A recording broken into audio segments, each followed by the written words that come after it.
Kalau nak beli phone, bajet yang 2,300 dan ke bawah, mungkin boleh consider Honor 600 5G.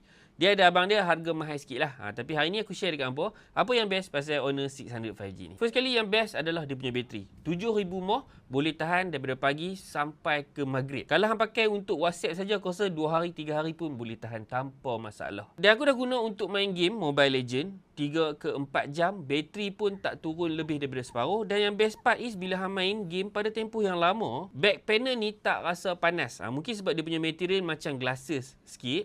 Jadi dia tak rasa panas bila hang main game walaupun dalam tempoh yang lama. Kemudian dia punya skrin 8,000 nit. Maknanya kalau hang ambil waktu siang, tengah hari, panas lik-lik tu kan. Walaupun reflection matahari tu silau, tapi hang masih boleh nampak detail tanpa masalah dekat skrin ni. Kemudian skrin ni juga ada 120Hz refresh rate. Jadi hang boleh scroll, hang main game ke, hang takkan rasa pening. Memang smooth sahaja skrin ni bila hang tengok untuk scroll internet ataupun main game. Dan sebelum aku lupa, dia punya chipset adalah Snapdragon 7 Gen 4. Jadi dia dah upgrade sikit dia punya CPU dan dia ada GPU Adreno 722. Dan bila kita nak beli phone, confirm kita nak tengok dia punya kamera. Dekat sini, apa boleh nampak dia ada tulis AI camera dan juga 200 megapiksel OIS. Sebab phone ni dia ada dua stabilization, iaitu OIS iaitu optical, dan satu lagi adalah EIS, E untuk elektronik. Dan 200 megapiksel itu adalah untuk main camera dan second camera ni adalah untuk makro dan juga ultra wide angle. Dan aku dah try kamera phone ni daripada 0.6, 1 times, 2 times, 4 times dan juga 6 times. Kamera ni masih boleh deliver kualiti yang baik walaupun shoot pada waktu malam.